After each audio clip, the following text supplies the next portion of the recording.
Voilà. Shalom, shalom. Shalom à vous. Que la paix du Seigneur soit avec tout le monde, tous ceux qui sont à l'écoute et qui nous écoutent. Shalom encore.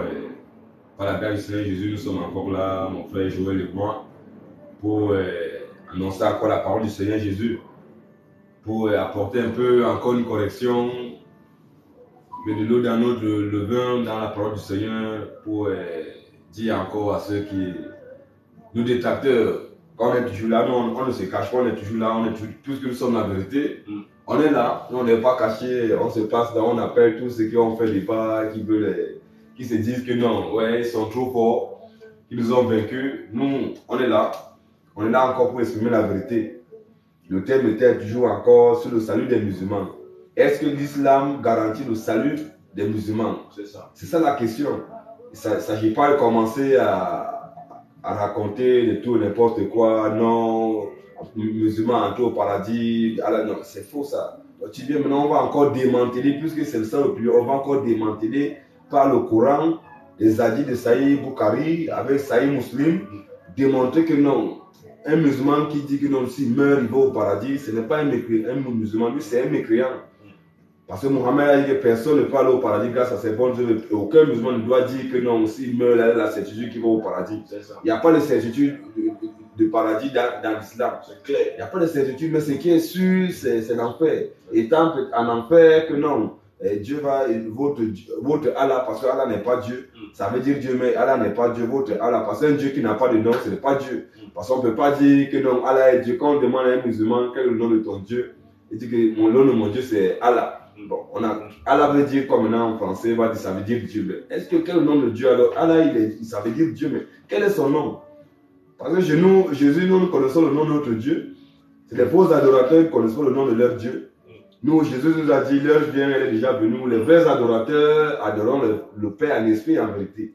Donc il y a les vrais adorateurs, il y a les faux adorateurs. Les vrais adorateurs, c'est nous les chrétiens. Nous connaissons le nom de notre Dieu.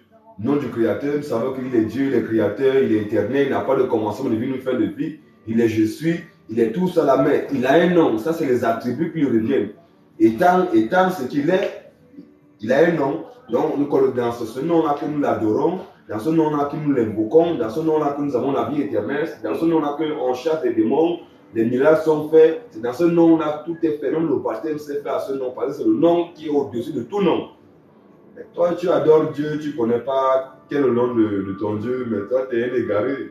Nous connaissons, donc tu ne peux pas te comparer à nous. Nous, on connaît le nom de notre Dieu. Notre Dieu, il n'est pas dans l'incertitude, il nous a promis le salut. On va d'abord commencer à attaquer d'abord ce que Dieu a appris. Après, on va vous montrer quel est pour nous là. On n'a pas besoin d'eux. Il n'y a rien à faire, il n'y a pas de fort, ce n'est pas la grâce. Donc, on va recommencer encore. Donc, on va ouvrir le Coran. Okay. On ouvre le Coran, on reprend encore les mêmes versets. On ne va pas courir avec eux. Même Sourate 9-18. Sourate 9-18 toujours, parce que c'est clair. Parce que quand les savants, les érudits, les califes, ceux qui font tout ce que Allah a dit, ce que Allah cite là, c'est ceux-là qui font tout ce que Allah dit dans le Coran. Ils observent tout. Quand on dit même que musulmans, mais ils se fâchent. Alors que ils ne font jamais salat. Tu vas voir tous ceux qui sont là, il n'a jamais fait salat. Des 5 prières quotidiennes, il ne les fait pas. À 4h, 5h, il est en train de dormir, il ronfle. Il n'arrive pas à faire ça. Il ne paye pas le monde. Il ne paye pas au monde, mais il se plaint, il est musulman. Mais tu n'es même pas musulman. Allah ne te compte pas parmi ceux qui sont ennemis. Il ne te voit pas comme un musulman. Toi, tu es juste un pion qu'on utilise pour aller combattre. On t'envoie comme un pion. Pour aller nous déranger, nous pour mettre la mort. Mais toi, tu sais que tu ne fais pas ça là, tu ne fais pas zakat. Mais ceux qui font tout ça là, Allah va nous dire où ils seront. Est-ce que le salut est garanti? Sourate 9-18 nous dit comme on peut. Sourate 9-18. Ne peupleront les mosquées d'Allah. Ne peupleront les mosquées d'Allah que ceux qui croient en Allah. Que ceux qui croient en Allah. Et au jour dernier. Non seulement ils croient en Allah, ils croient au jour dernier qui est la résurrection, le jugement dernier. Accomplissent la salat. Ils font les 5 prières, en tout cas les 5 incantations, parce que c'est pas prière, ça c'est les incantations. Parce que prière, quand j'ai mal à la tête, je prie Dieu pour mon mal de tête. J'ai peut-être mal au genou, je peux prier pour Dieu pour mon mal de genou. J'ai peut-être besoin d'un travail, je prie Dieu. Mais eux là, c'est les mêmes, c'est les incantations, c'est les mêmes mots, rien ne change. Oh, Jésus nous a condamné ça. Plus tard, on va voir que Jésus a condamné ça. C'est les mêmes mots qu'ils répètent. Oh, eux-là, c'est les incantations qu'ils font depuis plus de 1400. C'est les mêmes gestes, les mêmes manières de dire, les mêmes mots qu'ils répètent. Ne peuplons les mosquées d'Allah que ceux qui croient en Allah. Ceux qui croient en Allah. Et au jour dernier. Ils croient encore au jour dernier. Accomplissent la salat. Ils accomplissent les 5 prières quotidiennes. Acquittent la zakat. Ils paient leur aumône.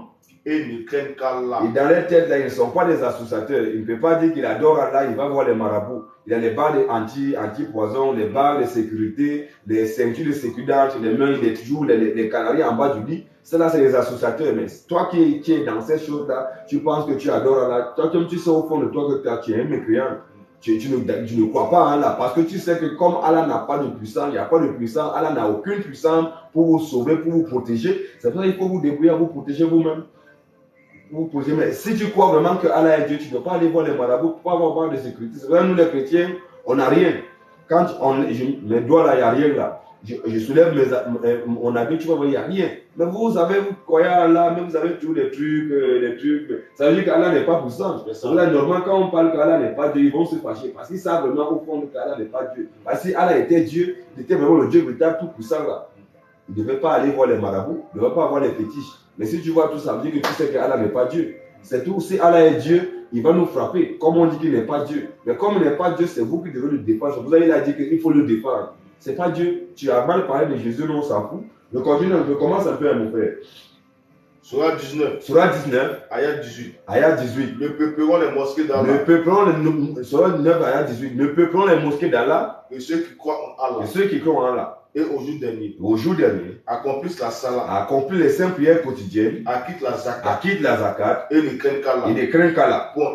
Ils vont aller au paradis. Il se peut que ceux-là. Le Coran dit que ceux qui ont fait ça, peut-être que ceux-là soient du nombre des bien guidés. Donc c'est pas sûr. Ils vont pas, ils seront du nombre des bien guidés ici sur la terre. Ils vont faire ça, ils peuvent être bénis sur la terre. Ils ne vont pas au paradis. Le Coran ne mentionne, Allah ne mentionne même pas le paradis. Ils seront du nombre des bien guidés. Donc les bien guidés là, c'est pas paradis. Mais toi, tu ne fais pas ça là, tu ne fais pas zakat. Est-ce que tu es même compté? Donc toi, tu dois être disqualifié. Il faut déjà commencer à te chercher. Tu ne fais pas les 5 prières quotidiennes, tu veux quoi? Donc ça, c'est les savants, les érudits, les califes musulmans, ceux qui font tout ce qu'Allah dit. Le paradis n'est pas garanti. Donc toi, petit musulman, tu es musulman parce que papa est musulman, maman est musulman. Il faut te chercher. Vraiment, dis à papa, dis à maman que non. Mais toi qui pries là, tu es en train de prier là, tu fais les 5 prières, mais tu ne sais pas sûr. Ton paradis n'est pas garanti d'après le Coran. Parce que quand c'est nous qui avons le Coran, on dit que non, on est en train de mentir. Quand ça retrouve dans nos mains, on ment, le Coran est falsifié. Mais quand c'est dans leurs mains, non, c'est pas, là, ça c'est vrai.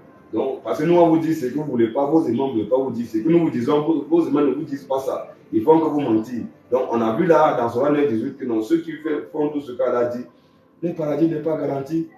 Donc, comment aller chercher? Ça, c'est le premier passage. Maintenant, le deuxième passage, maintenant, on va dans Surah 19, 71, 72. On va d'abord démanteler tout ça. Après, on va prendre les Saïd Bukhari, Saïd Muslim, pour dire ceux qui veulent, qui se basent sur les piétés. On va voir si la piété des musulmans peut l'amener au ciel.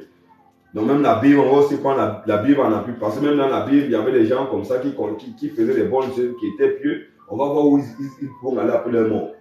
Surah 19, 68 à 72, mon frère. Surah 19, ayat 71. 20, 68. 68. Voilà. Par ton Seigneur. Allah dit, par ton Seigneur. Assurément. Assurément, là c'est sûr, ce n'est pas peut-être que comme les certitudes, comme il était dans les études qu'on fait là, c'est dans la certitude, assurément. Nous les rassemblerons. Nous, Allah, nous allons les rassembler. Eux et les diables. Point. Eux et les diables. Donc, le Coran dit encore il dit qu'il y a beaucoup de diables. Il y a beaucoup de diables. C'est pas des musulmans, vous savez tous, chaque être humain connaît qu'il y a un seul diable. Il n'y a pas beaucoup de diables. Il y a un seul diable qui est Satan, qui est Iblis. Il y a un seul, mais le Coran dit qu'il y a beaucoup de diables. Est-ce que toi qui es musulman, est-ce que toi d'abord, avant d'entrer dans le Coran, est-ce que tu crois qu'il y a beaucoup de diables? Tu ne crois pas en ça, mais le Coran dit qu'il y a beaucoup de diables. Tu dois croire en ça. Ça fait partie des signes d'Allah. Parce que ça, c'est des signes. Il faut d'abord noter ça. Il faut croire qu'il y a beaucoup de diables. Vas-y. Puis, virgule, nous les placerons autour de l'enfer. Puis nous, Allah, nous allons les placer, les diables et les hommes, là, nous allons les placer autour de l'enfer. Virgule. Donc quand Allah, c'est toujours l'enfer. Allah place toujours ses adeptes autour de l'enfer, jamais autour du paradis, c'est toujours en enfer. Un Dieu qui place toujours ses adeptes en enfer, ça veut dire que vous n'êtes pas là, vous êtes arrivé chez vous. Plus nous passons autour de l'enfer, virgule, agenouillés. Agenouillés là-bas. Point. Ensuite, nous arracherons de chaque groupe. Ensuite, nous, Allah, nous allons arracher de chaque groupe ceux d'entre eux qui étaient les plus obstinés. Ceux d'entre eux qui étaient les plus obstinés. Contre tout miséricordieux. Contre tout miséricordieux. Ouais. Puis, nous sommes les meilleurs à savoir. Puis nous, Allah, nous sommes les meilleurs à savoir. Ceux qui méritent le plus. Ceux qui méritent le plus d'être brûlés. Donc, il y a les diables qui méritent d'être brûlés. Il y a aussi ceux qui ne méritent pas d'être brûlés. Il y a les hommes qui méritent d'être brûlés. Il y a aussi les hommes qui ne méritent pas d'être brûlés. C'est quoi ça? Comment d'abord, moi, je crois en Allah, je fais tout ce qu'Allah dit, mais je vais d'abord en enfer avec celui qui ne croit pas. Est-ce que c'est normal ça, les frères? Réfléchissez. Réfléchissez un peu. Ce n'est pas réfléchissez parce que le jour où tu vas mourir, tu seras seul. Réfléchis. Comment Dieu peut te promettre? Toi, tu fais tout ce qu'Allah dit, mais il dit que tu vas d'abord, il va te mettre autour de l'enfer en genoux. C'est une punition. Comment il fait tout ce qu'Allah dit, mais il promet, il dit qu'il va me mettre autour de l'enfer en genoux. C'est pas normal. Vas-y un peu. Surah 19 à 71. 71 maintenant. Il n'y a personne parmi vous. Maintenant, Allah dit, il n'y a personne parmi vous qui ne passera pas par l'enfer. En tout cas, Allah, ce n'est pas notre Seigneur, hein, ce n'est pas notre Dieu, nous on ne croit pas en Allah. C'est ça. Non, c'est toi qui crois en Allah. Allah dit qu'il n'y a personne parmi vous, c'est les musulmans qui croient en Allah, qui adorent Allah. Il n'y a personne parmi vous, les musulmans, qui ne passera pas par l'enfer. Donc, comme tu es musulman, c'est une obligation, c'est une sanction, tu vas passer d'abord